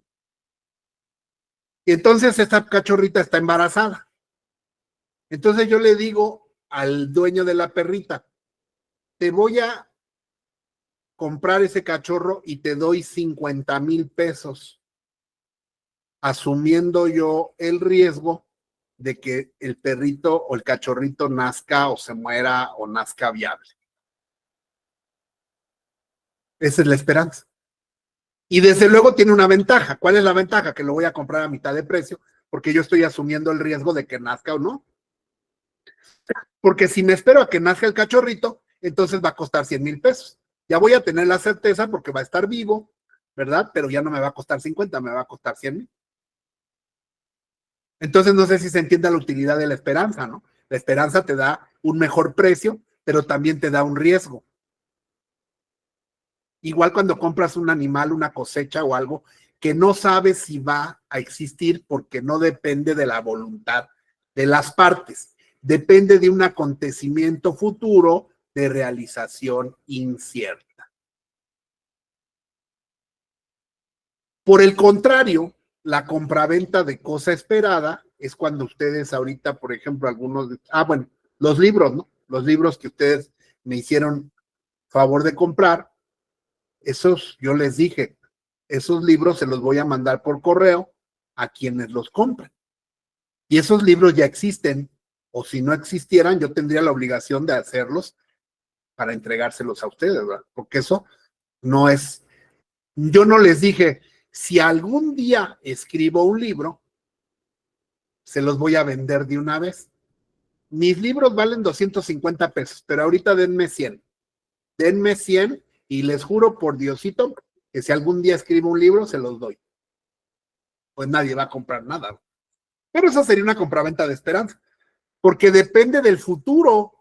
Si alguna editorial me publica, si alguna editorial, pero esa es una compraventa de esperanza y no sabemos si se va a dar o no. Por eso esta compraventa de esperanza generalmente se da sobre las cosechas. Las cosechas son las que, por ese contrato que veíamos de aparcería, la parcería pues es una compra, a veces, bueno, en la parcería se rentan mutuamente. En la compraventa es lo que hacen algunas centros comerciales, ¿no? Que les compran a los campesinos, les dicen, ¿cuánto vale tu limón? Bueno, el limón está, no sé, ni tengo idea, pero ha de estar a 20 pesos, ¿no? Walmart, como dice Jesús, a 20 limón. Pero si tú ya me lo traes cortado, ya me lo traes, yo te lo voy a pagar a 20, ¿sí? Pero el Walmart dice, pero si yo te lo pago desde que lo siembras, te voy a dar el dinero para que tú lo siembres y me voy a esperar el tiempo que tú tardes y yo voy a asumir el riesgo de cuánto limón sea, pero te lo voy a pagar a 10 pesos. Ahorita te lo pago a 10 y yo asumo el riesgo de que el limón se dé o no se dé. Ahorita estos contratos suenan muy jalados de los pelos. Hoy día, porque la gente es muy sinvergüenza. La gente es bien pinche tranza y tú dices, no hombre, pero es que cómo celebrar un contrato así, si a veces habiendo contrato te chingan, imagínate así, ¿qué tal si el campesino le vende la cosecha a otro? ¿Qué tal si la echa a perder a propósito? ¿Qué tal y qué tal y qué tal? Bueno, pues para eso está el contrato, ¿no? Para eso está el contrato y para eso está también el Walmart no le va a pagar a cualquier hijo de vecino, sino va a ser a alguien que sea una persona seria, a alguien que ya haya contratado, a alguien que ya venga regularmente contratando, que ya lo conozcan. Por eso a mí me pidieron todo lo que les estoy diciendo, que ahorita se suma una nueva constancia que se llama constancia de trayectoria profesional, creo que se tramita ante la Dirección de Profesiones. De ahí sale cuántos títulos, cédulas y todo tienes tú, ¿no? Y si tienes alguna inhabilitación, ya todo eso te lo van a pedir, por ejemplo, cuando vayas a hacer, como yo, ¿no? A dar cursos o llevar asuntos, tarde o temprano te van a pedir esa constancia. Entonces aquí estos contratos, pues no los vas a celebrar con cualquier granuja, ¿sí? Igual ustedes como abogados tendrán que a lo mejor garantizar con alguna garantía, que son los contratos que vamos a ver a continuación, o estudiar qué personas son, qué tan solventes moralmente son. Por eso alguien que es deudor alimentario, pues lo bloquean y le extienden un certificado de deudor alimentario. Porque si una persona no cumple con darle pensión a su hijo, como el Manuel José, pues nadie va a contratar con ese güey, porque si no le cumple a su hijo, menos va a cumplir un contrato. Es una persona que no tiene solvencia moral. Todo eso te desprestigia, ¿verdad? Entonces todos estos contratos, aunque suenen así medio jalados de los pelos, sí existen, sí se llevan a cabo por medio de personas que contratan y que pues sí lo hacen de manera regular. En la central de abastos, pues la gente ya se conoce, se prestan dinero a la palabra, miles de pesos, en la tarde se liquidan, se compran a la palabra, déjame el camión y mañana pasas por tu dinero. Y así es, no hay papel, no hay nada. Y al otro día pasa y ahí están tus 100,000, tus 50,000. Pero claro que llega a haber problemas, desde luego. Pero esos son usos y costumbres. La compraventa de cosa esperada es, por ejemplo, cuando yo le compro en el Mercado Libre, compro en Amazon. Eso no es, esas cosas ya existen o si no, las deben de fabricar. Si yo le compro a una empresa para que me haga uniformes para todo mi personal, aunque la cosa no exista, sí es susceptible de existir. ¿Por qué? Porque es a voluntad del que me está ofreciendo la mercancía. Pero aquí en la compraventa de esperanza está sujeta a una situación aleatoria, que puede ser que se puede incluso suspender por una cuestión de la naturaleza, ¿no? Generalmente, ¿no? Entonces vamos a la definición. Dice, se llama compraventa de esperanza un contrato que tiene por objeto adquirir una cantidad determinada de frutos que una cosa produzca en el tiempo fijado, tomando el comprador para sí el riesgo de que esos frutos no lleguen a existir o que los productos sean inciertos. No sabemos cuánto ni cómo, pero te lo compran así. Y eso hace que logres un mejor precio. No lo confundan con el contrato de compra de cosa esperada, porque en la cosa esperada el riesgo lo asume el vendedor, porque el vendedor es el encargado de fabricar, producir o entregar esa cosa. ¿Alguna duda con estas dos figuras? No, doctor. Ok, a ver cómo andamos de tiempo. Último contrato. La fianza. Ahora vienen los contratos de garantía. La fianza, la prenda y la hipoteca. Se llaman contratos de garantía, ¿por qué? Porque la fianza, todos hemos oído lo que es un fiador, ¿verdad? Un fiador es una persona que queda por otra y que te dice, en caso de que este no te pague, permítanme, déjenme borrar. Volvió a pintar el pizarrón, se volvió a activar. Yo celebro una compraventa, perdón, o un arrendamiento o cualquier contrato con otra persona. El inquilino o arrendatario, pues está rentando esta casa, pero yo quiero cerciorarme de que este cuate me va a pagar la renta y que no va a causar daños en el inmueble. Y entonces, antes de rentarle, le pido un fiador, una fianza. Una fianza es una persona que puede ser una persona física o puede ser una persona jurídica, una institución afianzadora, que responde por el deudor. Por eso se llama fiador. El fiador, dice el refrán, fiador pagador. Cuando el fiado, se llama fiado. Cuando el fiado no paga, el dueño del negocio, el acreedor, se puede ir sobre el fiador. El fiador se compromete a pagar en caso de que el fiado no pague. Por eso se llama contrato de garantía. Es un contrato accesorio que garantiza una obligación principal. En materia penal, las famosas fianzas consisten en que el juez te pide una cantidad de dinero por vía de fianza para ponerte en libertad provisional mientras dura el juicio. Entonces vamos a pensar que el juez te pide 1,000,000 de fianza. Nadie tiene en la bolsa 1,000,000 de pesos, ¿no? Entonces lo que hace la compañía afianzadora, las afianzadoras son instituciones de crédito, dependen de los bancos, Ya ahorita no es muy común, pero antes se veían mucho afuera de los reclusorios, todavía existe la fianza. A esta persona que es un imputado le piden 1 millón de fianza. Entonces, ese dinero puede ser en caución o fianza. Caución es en efectivo. Entonces, con caución tiene que ir al Banco del Bienestar y en el Banco del Bienestar deposita el 1 millón de pesos en efectivo a favor del Tribunal Superior de Justicia. Y pues nadie más que los corruptos de Morena tendrían esa cantidad para depositarla ahí y obtener a cambio su libertad. Entonces, una persona que no tiene el 1 millón, lo que hace es contratar con una empresa afianzadora, que es una empresa privada avalada por la Comisión Nacional Bancaria o por algún banco, que la afianzadora le dice al Tribunal Superior de Justicia: yo quedo como fiador del 1 millón de pesos. Tribunal Superior de Justicia, si esta persona se va, si mi fiado se evade, yo te pago a ti el 1 millón de pesos. Y como esta es una afianzadora seria, es un banco, ¿verdad? Pues claro que el tribunal acepta la fianza y en caso de que se haga efectiva, pues ya no le cobran a este porque este ya se fue. El que tiene que responder es la afianzadora. Y por esa fianza le cobran al fiado, no le cobran el 1 millón, sino que le cobran 100,000 pesos. Y eso pues ya es más fácil de juntar. Última pregunta para ver quién me dice.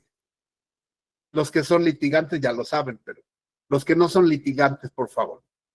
¿Cómo es que la afianzadora queda por 1 millón sin conocerte?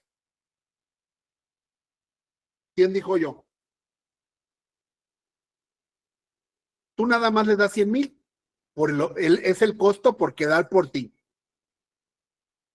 ¿Por qué va la afianzadora sin conocerte a responder por 1 millón de pesos si no te conoce? Adelante. Doctor, es porque a fin de cuentas ese dinero no lo tenían previsto y es a fin de cuentas una ganancia que pueden obtener casi inmediata y por eso Ajá. toman sus riesgos de que tal vez se desaparezca, pero pues deben de tener sus candados para que no lo hagan y asegurar de que esos 100,000 pesos ya son ganancia para ellos y que si el tribunal no se los va a cobrar porque el señor no se va a ir. Perfecto, Jesús. Estos 100,000 pesos tú ya no los vas a recuperar. Tú como fiado ya no los vas a recuperar porque esos son los honorarios de la afianzadora. Pero la afianzadora, para poder quedar por ti por 1 millón, para que sea negocio y sea seguro, le va a pedir al imputado que le presente, ¿qué cosa? Un fiador, que puede ser su papá, su mamá, su hermano, y que ese fiador tenga casa. Y entonces sí, porque esa casa pues vale 2 millones o 1,5 millones o 1 millón.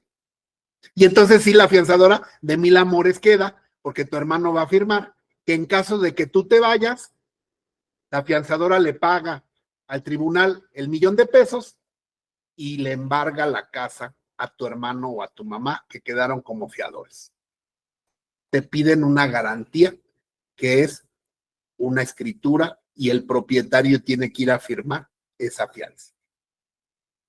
Por eso me acuerdo que cuando yo era chavito, a una vecina la agarraron porque andaba haciendo fraudes. En una empresa hizo fraudes, ¿no? Y pues era, ya saben, entre vecinos, las vecindades de antaño. Y la queríamos mucho a la chava, una chava así jovencita. Por andar con un novio que era un hijo de la chingada. Le platicaba yo con Gaby que el 70% de las mujeres, Zoraida, que están presas es por un cabrón. Ella por quedar bien con el novio y todo, entonces el novio era contador y le dijo, vete robando el dinero así de la empresa. Después de cayó la bronca y a la chava la metieron a la cárcel y el novio se desaparece. Pero me acuerdo que como era gente muy querida y todos, ya saben, la vecindad del chavo. Y mi abuelito pues tenía su casa, ¿no? Que es esta donde vivo ahora. Y pues mi abuelito pues era una persona que era comerciante, era analfabeta. Y entonces la vecina le dijo, oiga, fíjese que mi hija sí puede salir de la cárcel, pero necesita un fiador. ¿Nos podría usted prestar la escritura de su casa para que mi hija salga? Y yo me acuerdo de chiquito, tendría yo 8 años. Y desde chiquito, Zoraida, yo dije, no, esto no está bien. Esto está cabrón, ¿de qué se trata? Y mi abuelito con su ignorancia dijo, no, ni madre. Y ni siquiera sabían lo que era, ¿no? Pero sí, efectivamente, si la chava sale, se va, se chingan el terreno de mi abuelo. Y mi abuelo nomás por pendejo, porque ni siquiera le van a pagar, solamente por buena gente. Por eso dice el refrán, fiador, pagador. Si ustedes quedan de fiadores o alguien les pregunta, pues ya saben a lo que se arriesga. El fiador sí termina a veces pagando. Y ese contrato pues se basa en el cariño, en la confianza, porque dices, bueno, yo quedo de fiador, no. Me ha tocado casos hasta igual, ¿no? Un señor que me contrató porque por su hija andaba con otro cabrón que era, ya saben, el clásico chacalón, que puso un taller de motocicletas y entonces necesitaba un fiador para rentar el local y entonces el papá de la muchacha quedó como fiador para que el chacalón tuviera su taller y después el chacal se fue y al papá ya le querían quitar la casa. Y ahí fue cuando me contrató a mí. Terminó pagando el papá las rentas adeudadas porque si no le quitaban su casa. Y todo fue pues por amor a la hija, porque ni siquiera fue para la hija, fue para el chacalón, que después ni la cara dio. Entonces eso hay que explicarle a la gente y hay que saber que esos contratos existen, pero te obligan civilmente. La próxima clase nos toca entonces, lean por favor de tarea la fianza, ya está explicada, ya nada más. Las cartas de recomendación, dice el artículo 2800, no te obligan, solamente son cartas de recomendación para que no te vayan a decir, es que tú lo recomendaste, tú eres responsable. No. Una carta de recomendación solamente es eso. Una recomendación más no te obliga civilmente a reparar el daño que haya causado a alguien que tú recomiendes. Y así, muchas cosas interesantes respecto a la fianza. Cómo se constituye, cuáles son sus efectos. Ya explicando lo que yo expliqué, pues todos los demás artículos están muy sencillos. ¿Qué pasa cuando hay varios fiadores? ¿Cómo se extingue la fianza? Pues por cumplimiento de la obligación principal. Si se acaba el arrendamiento, se acaba la fianza. Por último, me acuerdan, por favor, para la próxima clase, aquí está la fianza legal que les estaba yo explicando. Bueno, de una vez, nos quedan 10 minutos, porque se me va a olvidar, ya me conozco. Les voy a explicar 2 cosas rapidísimo. Los beneficios de orden y exclusión. Los beneficios de orden y exclusión consisten en lo siguiente, es muy rápido. En el contrato de fianza o en todos los contratos de garantía, establece la ley que para poderle cobrar al fiador, primero tienes que hacer exclusión en los bienes del deudor. ¿A qué me refiero? Déjenme borrar aquí, no sé por qué no se puede borrar, pero déjenme agarrar la gomita. Borrador, aquí está, ya. El beneficio de orden y exclusión es muy sencillo. Y eso es muy importante, ese sí lo deben de saber. Cuando una persona queda de fiadora, la ley lo protege de la siguiente manera. Yo soy bueno, aquí hay una situación de lo que ustedes gusten, un contrato de arrendamiento, y hay un fiador. Este fiador queda por el arrendatario o el inquilino. Este es el fiador. Entonces dice la ley que para que el acreedor pueda demandar al fiador, el orden, por eso se llaman beneficios de orden y exclusión, el dueño o el acreedor primero tiene que irse en orden. Primero tiene que demandar al deudor y tiene que hacer exclusión en sus bienes. ¿Qué quiere decir? Tiene que embargar los bienes. Primero, del deudor principal. Si el deudor principal no tiene bienes, entonces y solamente entonces ya puede demandar al fiador. Entonces, para poder demandar a un fiador, lo primero es respetar los derechos de orden y ejecución. Primero hay que demandar al deudor y luego, ya si el deudor no te paga o se va o no tiene bienes, entonces ya estarás facultado para demandar al fiador. Entonces, cuando ustedes reciban una demanda de un fiador, cuando demandaron a un fiador, ustedes pueden interponer como excepción los beneficios de orden y ejecución, para que el fiador diga, yo no te pago hasta que no demandes al deudor principal. Y eso te puede dar más tiempo, ¿no? Pero si el deudor principal no está y ya se fue, pues ya te chingaste, pero primero tienen que demandar al deudor para luego cobrarme a mí como fiador. Y último, este beneficio es renunciable. Entonces, si ustedes van por el acreedor, en el contrato van a poner, el fiador renuncia a los beneficios de orden y ejecución. Y eso quiere decir que el acreedor se puede ir contra cualquiera de los dos, indistintamente. Entonces, depende del lado donde estés. ¿Alguna duda? Cuando vean eso de el acreedor renuncia a los beneficios de orden y ejecución, adelante, Jesús. Sí, doctor. ¿Es nada más con la presentación de la demanda o ya con la ejecutoria? No, ya tienes que haber hecho ejecución, quiere decir que tienes que haberlo demandado y llegado a todas las etapas hasta la ejecución. ¿Para qué? Para que demuestres que él no tiene bienes. Ya cuando se acredite que no tiene bienes, entonces ya te puedes ir contra el fiador. Imagínate qué grave, ¿no? Porque se puede tardar hasta un año para poder ir con el fiador. Por eso, desde el contrato, si tú eres acreedor, tienes que poner que el fiador renuncia a los beneficios de orden y ejecución, para que no tengas tú como acreedor que pasar por ese calvario de cobrarle primero al deudor y después hasta entonces y acabe el juicio, ya te puedas ir sobre el fiador, porque entonces te vas a desgastar como un año o dos para poder ir sobre el fiador. Y el fiador, pues, no se va a ir porque tiene un inmueble, tiene una casa, pero también hay que checar las escrituras porque en el periódico luego sale, me alquilo como fiador, te cobro 3,000 pesos y quedo como tu fiador. ¿Cómo vas a quedar como fiador por 3,000 pesos con una casa? Pues porque las escrituras que te dan son falsas. Y entonces esas escrituras falsas, tú se las llevas al que le vas a rentar y al que le vas a rentar, pues no sabe y acepta eso. Y cuando se viene la bronca y buscan al fiador, el fiador no existe porque todo es falso. Entonces hay que checar bien, por eso se cobra, por eso el abogado cobra, porque hay que checar que las escrituras sean reales, que estén en el registro público y que la persona que está firmando sea realmente el dueño de esos bienes que está quedando como fiador. Cuando estás bien agarrado de una fianza, los inquilinos no hacen sus chingaderas, porque cuando no hay fianza, no te pagan, se roban todo, destruyen la casa, ¿y a quién le cobran, no? Por eso siempre pues es mejor tener un fiador. Hay empresas que se dedican, abogados que se dedican a buscar inquilinos.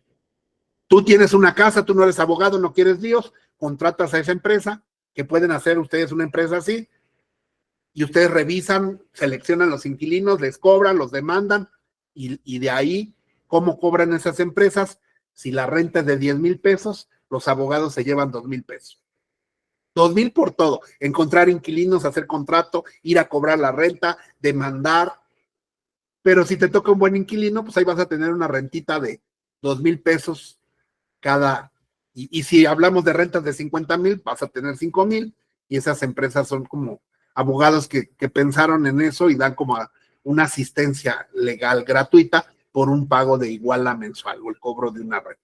Casi nadie contrata eso, la gente ya hasta que tiene el pedo, ya busca al abogado, y entonces ya ahí tienes que resolver los asuntos que están más enredados que los pelos de Don King, y que por eso estamos estudiando aquí para poderlos desenredar. Nos vemos la próxima clase.